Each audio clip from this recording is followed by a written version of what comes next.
Hi, this is Derry J with a tech tip on how to download content from your KeyPro recorder without the aid of a KeyStore drive caddy.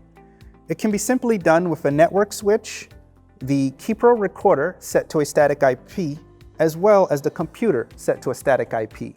Once these prerequisites have been made, navigate to the IP address of the recorder, and that will load up the web interface of the recorder.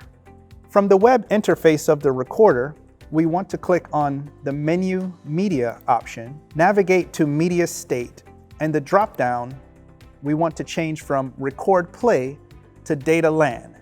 This will ensure that the recorder is no longer recording content, but now being able to send it through the network to your computer.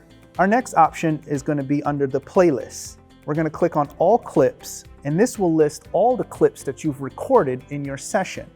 To download, simply click on any clip, or you can click multiple and hit the download button.